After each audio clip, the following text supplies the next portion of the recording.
Jangan lupa like, comment, and subscribe channel YouTube TVRI Bengkulu dan nyalakan lonceng notifikasinya.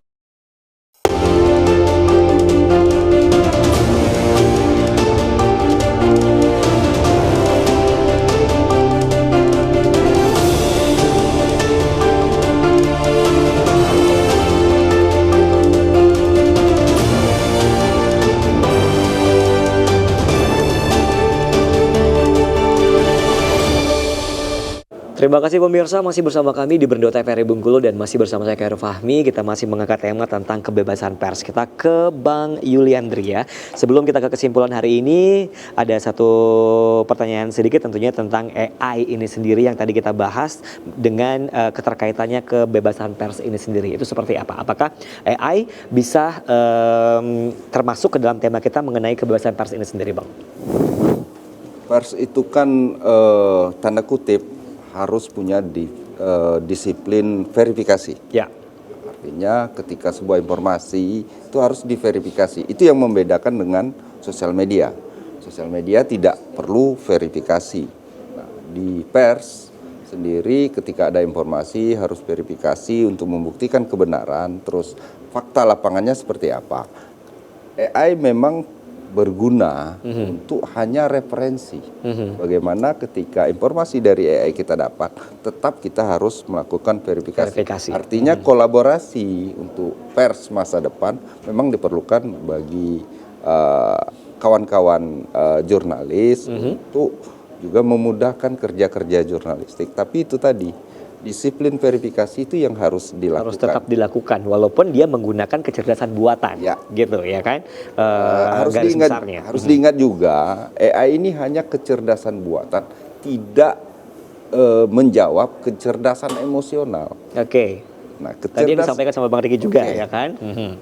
Jadi begitu. Jadi walaupun kita menggunakan AI, tapi harus tetap yang namanya melihat dari verifikasi kebenaran dari berita tersebut juga. Seperti itu ya Bang. Oke, kita kembali ke Bang Riki lagi nih. Dari hal tersebut yang bisa ditarik kesimpulannya seperti apa nih Bang Riki?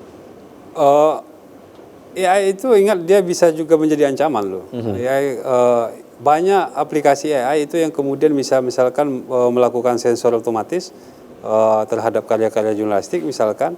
Karena dengan berbagai macam peralatan yang canggih segala macam, karya-karya kita itu juga bisa disensor oleh mereka. Dan termasuk misalkan algoritma gitu. Yeah. Algoritma itu bekerja dengan mesin gitu.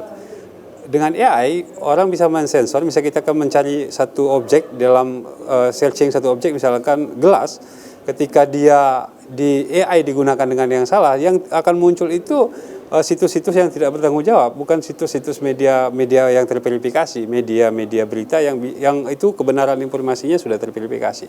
Nah, ini kan juga bisa ancaman juga bagi karya pers ke depan bahwa AI itu bukan hanya sekedar peluang, tapi tantangan juga menjadi ancaman, bahkan bisa begitu.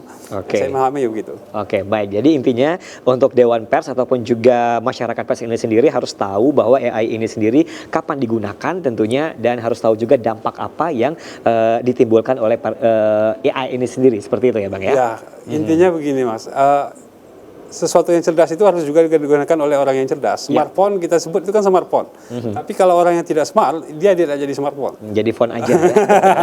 Kira-kira begitu. Oke, baik. Terima kasih tentunya untuk waktunya dari Bang Riki Susanto selaku Ketua JMSI Bengkulu, dan juga terima kasih untuk Bang Yuliandri Harjo selaku pemerhati pers ini sendiri telah datang ke studio TVRI Bengkulu, dan kita berharap di Hari Pers Sedunia ini tentunya masyarakat pers ini sendiri harus tahu seperti apa mereka melakukan kebebasan berpendapat itu sendiri, dan mereka harus tahu seperti apa juga untuk kode etik yang harus mereka ketahui sebelum mereka mengeluarkan pendapat tersebut. Saya Khairul pamit, terima kasih. Wassalamualaikum warahmatullahi wabarakatuh.